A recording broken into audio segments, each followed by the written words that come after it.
je voudrais vous raconter une histoire qui me hante encore aujourd'hui. Il y a 3 ans, je suis tombé sur un article du journal local concernant un accident dans la banlieue de Denver. Il s'agissait d'une simple chronique de l'accident, de quelques lignes, mais quelque chose m'a poussé à creuser davantage. Ce que j'ai découvert a changé ma perception de la minceur de la ligne qui sépare l'engouement de la tragédie. Cette histoire est celle d'un homme qui aimait les serpents plus que la vie, et comment cet amour a fini par le détruire. Mark Henderson travaillait comme programmeur dans une petite entreprise d'informatique. Âgé de 34 ans, célibataire, il louait un appartement dans un quartier tranquille. Ses collègues le décrivent comme quelqu'un de renfermé, mais d'amical. Il avait peu d'amis, mais un hobby dévorant. Mark collectionne les serpents depuis son adolescence. Il a commencé par les oursins et les serpents à rayures habituelles, mais il s'est progressivement intéressé à des espèces plus exotiques. Dans son appartement, il y avait 7 terrariums de tailles différentes, chacun équipé de la technologie la plus récente. Ses voisins connaissaient son hobby et le traitaient avec compréhension. Mark n'a jamais causé de problème. Il a toujours payé son loyer à temps et s'est comporté calmement. La seule chose qui les dérangeait était l'odeur des lampes spéciales et le bourdonnement constant des ventilateurs dans son appartement. Mais personne ne savait qu'il y avait un serpent spécial dans sa collection. Le mamba vert de l'Est est l'un des serpents les plus venimeux au monde. Mark l'a acheté il y a 1 an et demi à un éleveur privé qui travaillait avec des zoos. La transaction était semi-légale et les formalités administratives irrégulières. Le mamba vit dans le plus grand terrarium que Mark a installé dans sa chambre. Une structure en verre de 2 mètres sur 1,5 mètre, climatisée pour $3 000. Il avait baptisé le serpent Émeraude en raison de son étonnante couleur verte. En étudiant les dossiers médicaux, j'ai découvert qu'1 mois avant la tragédie, Mark était allé chez le médecin pour se plaindre de maux de tête et de troubles du sommeil. Le médecin lui avait prescrit des somnifères, mais Mark les prenait de façon irrégulière, craignant que le médicament n'affecte sa réaction lorsqu'il travaillait avec des serpents. Ses collègues ont remarqué que Mark était devenu encore plus distrait au cours des dernières semaines. Il était souvent en retard au travail, ce qui ne lui ressemblait pas. Il répondait aux questions par une seule syllabe et pendant sa pause déjeuner, il regardait constamment des vidéos de serpents sur son téléphone. 3 jours avant l'incident, Mark a posté sur un forum spécialisé qu'Emerald se comportait de manière agressive. Des soigneurs de serpents expérimentés lui ont conseillé de vérifier la température du terrarium et le taux d'humidité. Certains ont rappelé que les mambas sont extrêmement sensibles aux changements d'environnement. Ce soir-là, le 15 octobre, Mark est arrivé chez lui vers 19 heures. Un voisin du dessous se souvient avoir entendu ses pas dans l'escalier. Il avait mangé une pizza réchauffée qu'il avait commandée la veille et regardé une vidéo sur son ordinateur portable. Selon son fournisseur d'accès à Internet, il a éteint le routeur à 22h47. Mark avait l'habitude de vérifier tous ses serpents avant d'aller se coucher. C'était sa tradition quotidienne. Il les prenait en photo sur son téléphone et publiait les images sur les médias sociaux. Cette nuit-là, la dernière photo a été prise à 23h12. Elle montre un terrarium d'émeraude vide. J'ai eu une longue conversation avec un expert en reptiles qui participait à l'enquête. Il m'a expliqué que les mambas verts de l'Est sont des maîtres de la fuite. Ils sont incroyablement flexibles et peuvent se faufiler dans un espace qui semble trop petit pour eux. Même un jeu microscopique dans le support d'un terrarium peut être un chemin vers la liberté. Marc aurait découvert la fuite vers 12h30 sur son téléphone. Il a trouvé plusieurs appels manqués au service d'urgence de capture d'animaux. Mais il n'y avait plus de service de garde à ce moment-là. Le dernier appel, sortant, a été passé à 23h56. Il essayait d'appeler l'éleveur à qui il avait acheté le mamba. On ne peut que supposer ce qui s'est passé ensuite. Les experts pensent que Marc a décidé de trouver le serpent par ses propres moyens. Il savait que les mambas préfèrent les endroits élevés et les coins sombres. Il a probablement fouillé méthodiquement l'appartement, vérifiant chaque placard, chaque étagère. Emerald a été retrouvée le matin dans la chambre à coucher, roulée en boule derrière le radiateur. Le serpent était calme et n'a montré aucune agressivité à l'égard des spécialistes arrivés sur place. Marc a été retrouvé sur le lit. D'après l'examen médical, la morsure s'est produite au niveau du cou. Le venin a pénétré directement dans la circulation sanguine. La mort est survenue dans les 20 minutes qui ont suivi. Le venin du mamba vert affecte le système nerveux et provoque la paralysie des muscles respiratoires. Marc n'a même pas eu le temps d'appeler une ambulance. Le téléphone était posé à côté du lit, l'écran déverrouillé, mais le numéro non composé. Les voisins n'ont rien entendu. Pas de cris, pas de lutte. À en juger par la position de son corps, Marc s'était simplement couché et s'est endormi pour de bon.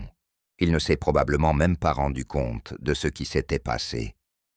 Une morsure de mamba est parfois presque indolore, comme la piqûre d'une aiguille fine. La mère de Marc, que j'ai appelée un an après la tragédie, s'en veut encore. Elle disait à son fils que les serpents étaient dangereux, mais il répondait toujours qu'il suivait toutes les mesures de sécurité. Il aimait tellement ces choses, m'a-t-elle dit en pleurant. Il disait qu'ils étaient beaux, gracieux.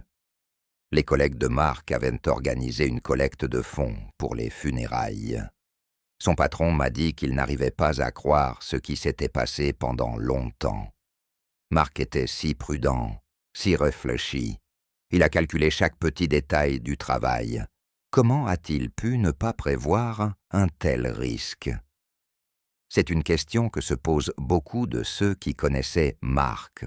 L'histoire a fait la une des journaux locaux, mais n'a pas eu beaucoup d'écho. Un bref passage dans l'émission du soir, quelques articles sur l'Internet. Les journalistes ont parlé de manipulation imprudente d'animaux dangereux. Mais personne n'a cherché à comprendre l'homme qui se cachait derrière cette tragédie. Les autres serpents de Marc ont été confiés à un zoo.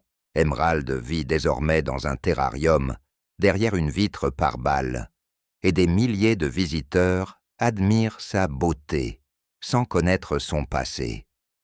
Un panneau à côté du terrarium avertit du danger, mais pour la plupart des gens, ce n'est qu'un magnifique serpent vert. Je pense souvent à Marc, surtout lorsque je vois des émissions sur les animaux exotiques. Il n'était pas un extrémiste téméraire, il ne recherchait pas l'adrénaline. C'était un homme ordinaire qui est tombé amoureux du monde des reptiles et qui a surestimé sa capacité à contrôler ce monde. J'ai pu visiter l'appartement de Marc 6 mois après la tragédie. Les nouveaux locataires, au courant de mon enquête, m'avaient laissé entrer. L'endroit avait l'air tout à fait normal, fraîchement rénové, meubles neufs. Mais dans la chambre, derrière le radiateur, j'ai remarqué de légères rayures sur la plinthe. La propriétaire m'a dit qu'elle n'avait pas pu louer l'appartement pendant longtemps après l'incident. Les gens avaient à nous peur de la mauvaise énergie. Et lorsqu'ils apprenaient les détails, ils refusaient. Seul un jeune couple a accepté de louer l'appartement pour la moitié du prix du marché, et encore, après d'importantes réparations. En étudiant la correspondance de Marc sur Internet, j'ai découvert toute une communauté de personnes fascinées par les serpents venimeux. Ils s'appellent eux-mêmes les Venom Keepers. de l'anglais venom, poison. C'est un monde fermé, avec ses propres règles, ses traditions et sa hiérarchie tacite. Dans l'un des forums, j'ai trouvé le profil de Mark sous le pseudonyme Greenfang.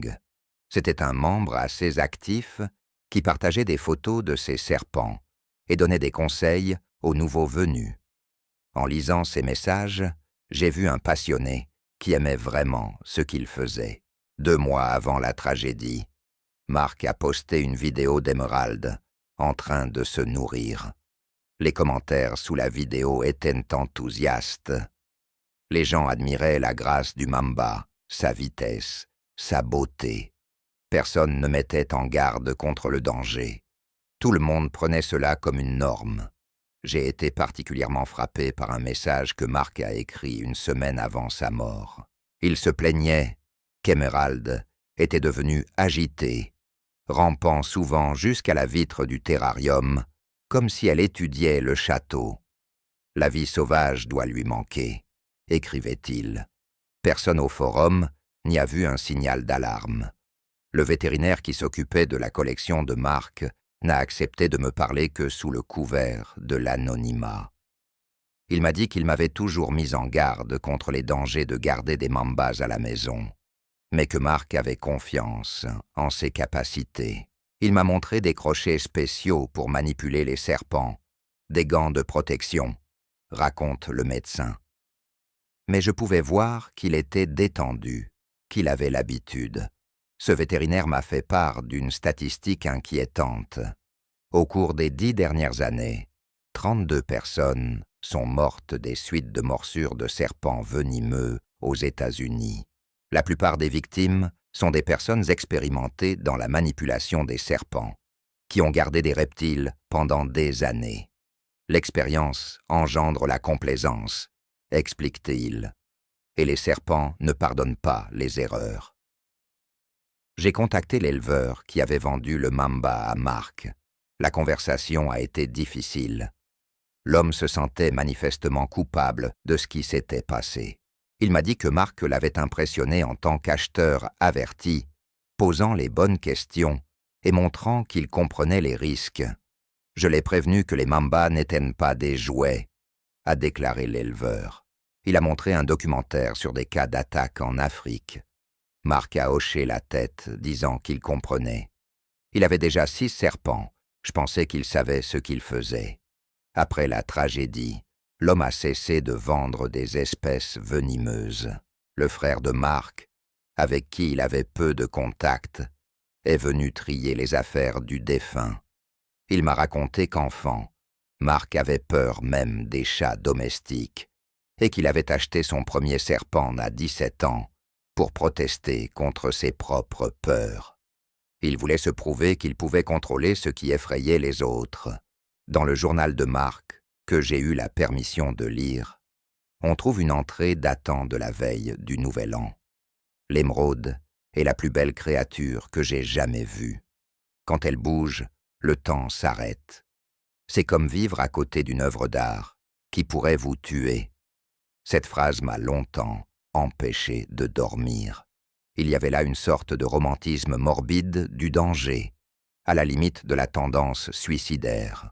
Peut-être que pour Mark, le risque n'était pas un effet secondaire du hobby, mais en faisait partie intégrante. Un psychologue que j'ai consulté m'a expliqué le phénomène de Lady Ping, le besoin de certaines personnes de contrôler quelque chose de potentiellement mortel. Cela leur donne un sentiment de pouvoir sur la vie et la mort, a-t-elle déclaré. Mais tôt ou tard, ce contrôle leur échappe.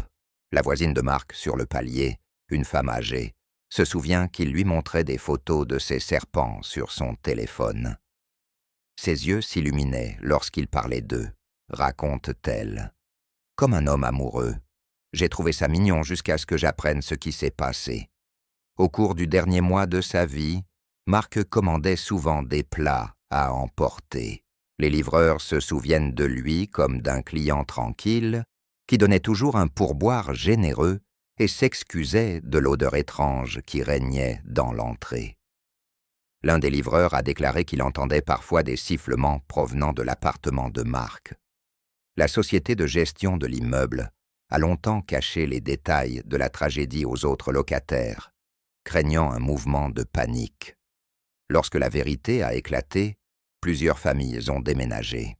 Les gens avaient peur qu'il reste d'autres serpents quelque part, explique-t-elle. Tous les terrariums ont pourtant été vérifiés à plusieurs reprises. J'ai trouvé un ambulancier qui a été le premier à arriver sur les lieux. Avec 20 ans d'expérience, il avait vu toutes sortes de choses, mais cette mort l'avait particulièrement marqué. Le type était couché sans bouger, comme s'il dormait, m'a expliqué l'ambulancier. S'il n'y avait pas eu la marque de morsure sur son cou, on aurait pu penser qu'il s'agissait d'une mort naturelle. Le même médecin m'a parlé d'autres cas qu'il avait rencontrés. Des morsures de serpents venimeux, d'araignées, de scorpions. Les gens pensent que les animaux exotiques les rendent spéciaux, a-t-il déclaré. Mais la nature n'aime pas ceux qui surestiment leur force. Sur le forum Venom Keepers, la mort de Marc a été discutée pendant des semaines. Les avis étaient partagés, certains mettant cela sur le compte de la négligence, d'autres parlant d'une coïncidence fatale. Mais personne n'a remis en question l'idée même de garder des serpents mortels dans un appartement. L'un des participants au forum, un homme avec 20 ans d'expérience, a écrit des mots prophétiques. Tôt ou tard, cela nous arrive à tous. La question n'est pas de savoir si cela arrivera, mais quand. Marc n'a tout simplement pas pu se débarrasser de ces serpents à temps. 6 mois plus tard, l'homme lui-même a été tué par une morsure de vipère du Gabon. J'ai rencontré un herpétologiste d'une université locale qui étudie le comportement des serpents depuis 30 ans. Il n'a jamais gardé d'espèces venimeuses chez lui, ne travaillant avec elles qu'en laboratoire. Les serpents sont imprévisibles par définition, explique-t-il. Ce ne sont pas des chiens ou des chats. Ils ne sont pas attachés à l'homme. Ce scientifique m'a montré des vidéos du comportement des mambas dans la nature. Leur vitesse est étonnante, jusqu'à 20 km à l'heure, des courses fulgurantes sur une distance égale à la longueur de leur corps. Dans le terrarium, ils semblent calmes, explique l'herpétologiste. Mais c'est une impression trompeuse. Les instincts ne mènent nulle part. En étudiant les protocoles médicaux, j'ai appris des détails terrifiants sur les effets du venin de mamba. La victime ressent d'abord un léger picotement à l'endroit de la morsure, puis des vertiges s'installent. Au bout de 10 minutes, les muscles sont paralysés, et au bout de 10 autres minutes, la victime est victime d'un arrêt respiratoire. L'antidote n'est efficace que dans les premières minutes, à l'hôpital où le corps de Marc a été transporté. On m'a dit que l'antidote contre la morsure du mamba vert de l'Est n'était pas en leur possession. Ce n'est pas un cas que nous rencontrons au Colorado, a expliqué le chef du service de toxicologie. La réserve de sérum la plus proche se trouve à San Diego, au zoo. Même si Marc avait réussi à appeler les secours, ses chances de survie étaient quasiment nulles. Un hélicoptère transportant l'antidote n'atteindrait pas Denver avant plus de 2 heures. Et un homme mordu par un mamba disposait de beaucoup moins de temps. Il s'agissait d'une mort dont l'exécution était retardée mais inévitable. La compagnie d'assurance a longtemps refusé d'indemniser la mère de Marc. La police comportait une clause d'exclusion pour les activités extrêmement dangereuses. Les avocats de l'assureur ont fait valoir que l'élevage de serpents venimeux entrait dans cette catégorie. Le procès a duré 8 mois. L'avocat de la famille a fait valoir que Marc avait pris toutes les précautions nécessaires et que sa mort était un accident et non le résultat d'un comportement imprudent. Les parties sont finalement parvenues à un accord pour un montant que la famille a demandé à ne pas divulguer. Le propriétaire de l'animalerie où Marc achetait de la nourriture pour serpents se souvient de lui comme d'un client régulier. Il venait toutes les semaines, prenait des souris, des rats, des vitamines, a déclaré le vendeur. Il ne s'est jamais plaint des prix, bien que les serpents soient chers. Il dépensait plus, pour eux, que la plupart des gens, pour leurs chiens. Le même vendeur m'a parlé de la popularité croissante des animaux de compagnie exotiques.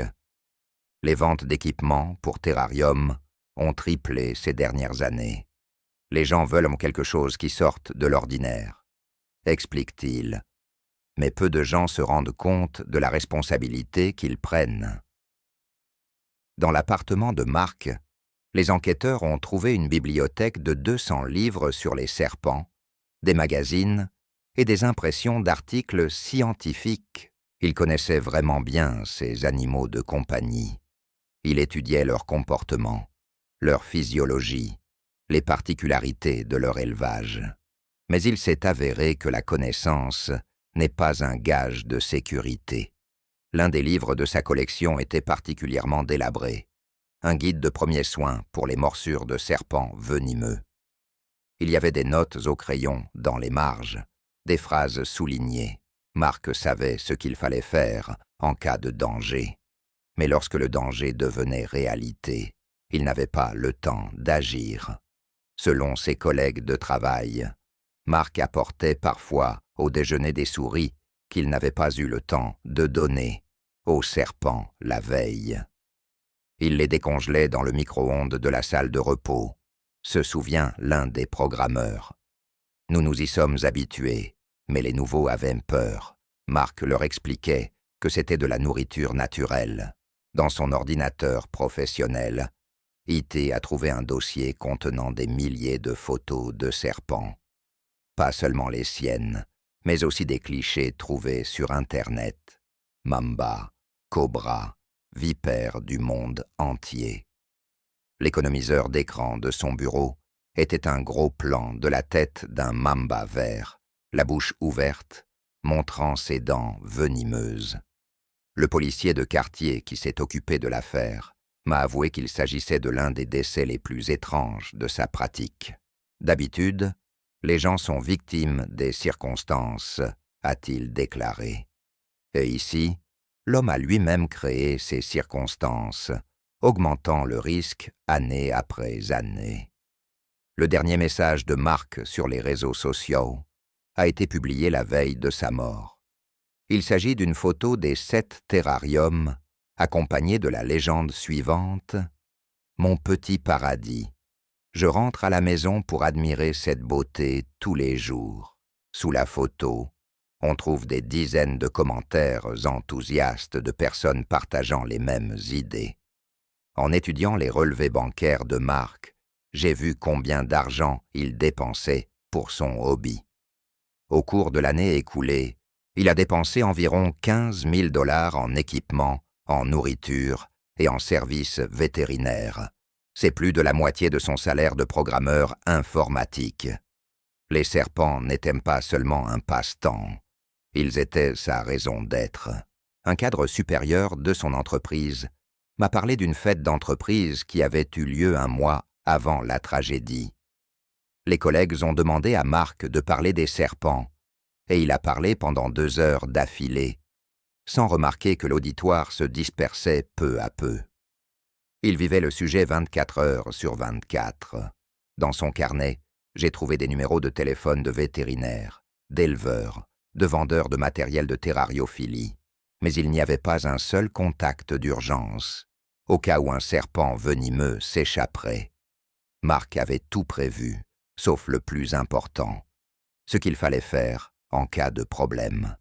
Un membre des services d'urgence, qui a participé à l'inspection de l'appartement après la tragédie, m'a expliqué le protocole à suivre dans de tels cas. Nous devions nous assurer qu'il n'y avait pas d'autres animaux dangereux dans l'appartement, a-t-il expliqué. Nous avons vérifié chaque coin, chaque fente. Nous n'avons trouvé que des serpents communs, non venimeux. Le même secouriste a fait part d'une statistique. Il y a 3 ou 4 cas d'animaux exotiques qui s'échappent chaque année dans leur ville.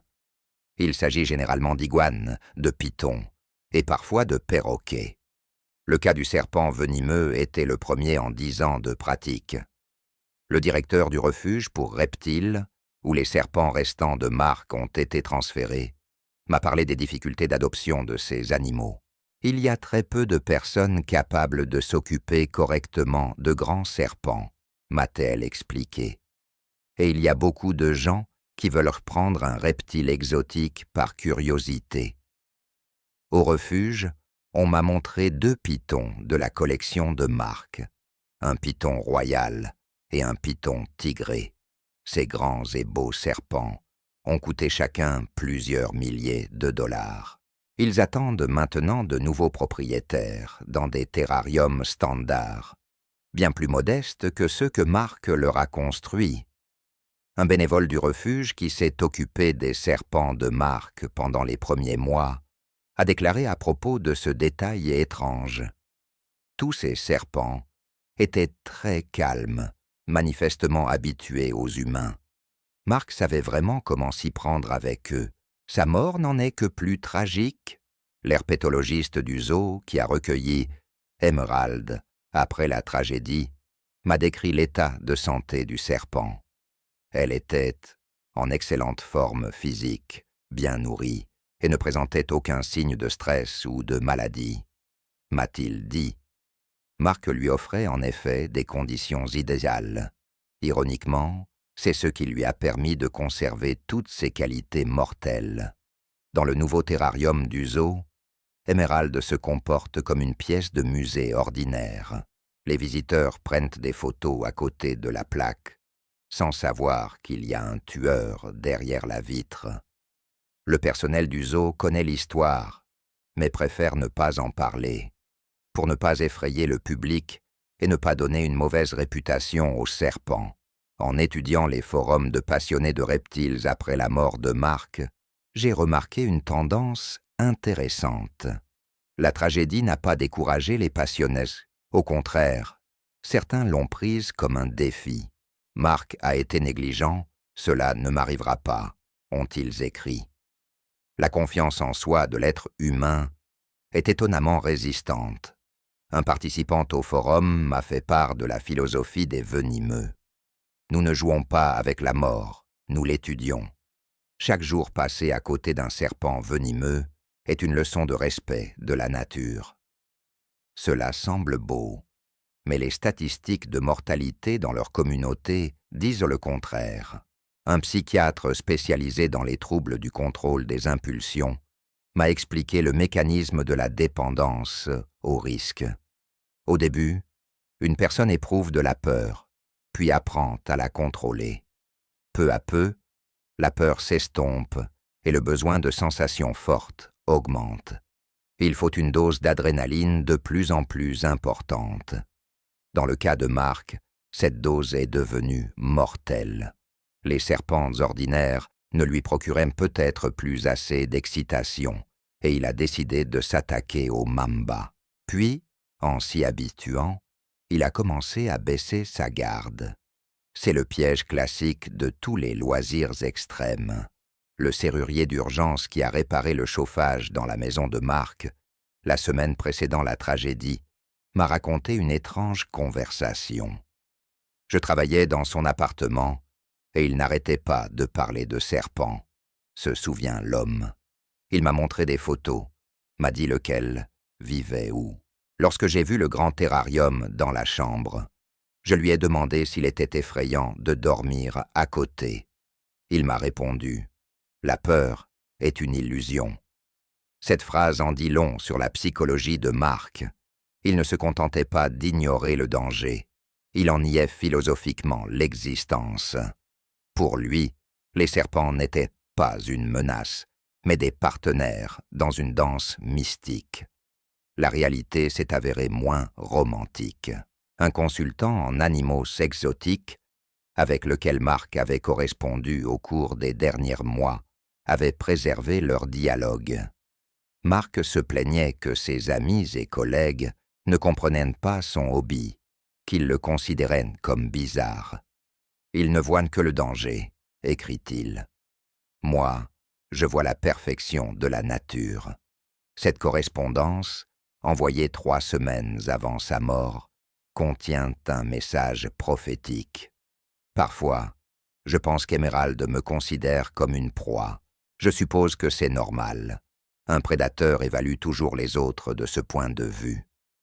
Le consultant a répondu par une plaisanterie, ne prenant pas les mots au sérieux. Le propriétaire d'un magasin de matériel pour terrarium, où Mark était un client régulier, m'a parlé de son dernier achat.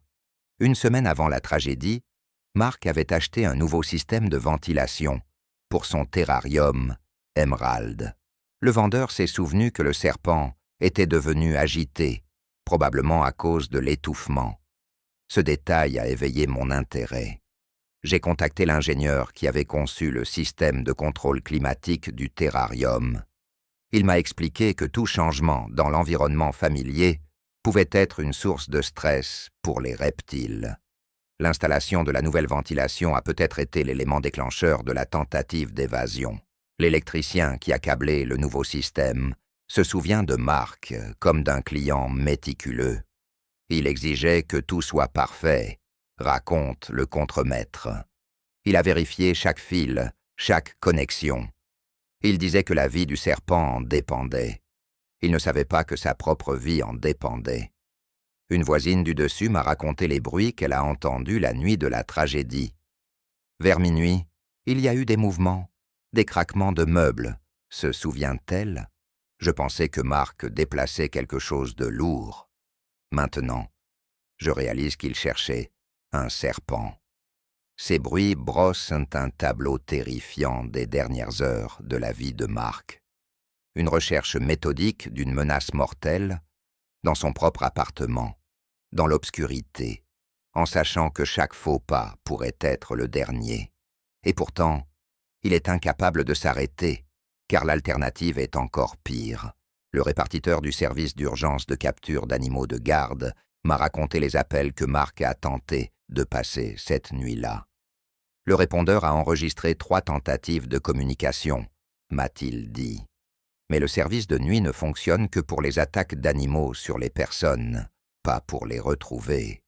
Si Mark avait réussi à joindre le service, les spécialistes seraient arrivés dans la matinée.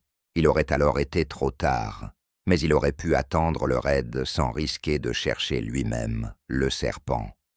La vie et la mort dépendent parfois de petites choses, comme les horaires de service. Un toxicologue de l'hôpital universitaire m'a montré des statistiques sur l'empoisonnement au venin de serpent aux États-Unis. Environ 8000 cas sont signalés chaque année, a-t-il déclaré, mais la plupart sont des morsures de serpents sauvages dans la nature. Les cas impliquant des reptiles venimeux domestiques représentent moins d'1%. Le même médecin m'a expliqué pourquoi le venin de mamba est particulièrement dangereux. Il contient des neurotoxines qui bloquent la transmission de l'influx nerveux. La victime reste consciente, mais perd progressivement le contrôle de son corps. C'est l'une des morts les plus atroces de la nature. Sachant cela, on peut imaginer les dernières minutes de la vie de Mark. La prise de conscience de ce qui se passe, l'impossibilité de changer quoi que ce soit, la lente plongée dans la paralysie. Peut-être regrettait-il alors sa passion, ou peut-être acceptait-il la mort comme l'aboutissement naturel de sa relation avec le monde reptilien. La femme de ménage qui préparait l'appartement pour le livrer au nouveau locataire m'a parlé des objets qu'elle avait trouvés. Il y avait une note sur la table de nuit. « S'il m'arrive quelque chose, ne tuez pas mes serpents, s'il vous plaît. » S'est-elle souvenue. Il s'inquiétait plus pour eux que pour lui-même. Cette note est la quintessence de la tragédie de Mark. Un homme qui aimait tellement les serpents qu'il était prêt à mourir pour eux, et qui a fini par mourir, mais pas en héros, mais en victime de sa propre naïveté et de sa surestimation de sa capacité à contrôler la nature.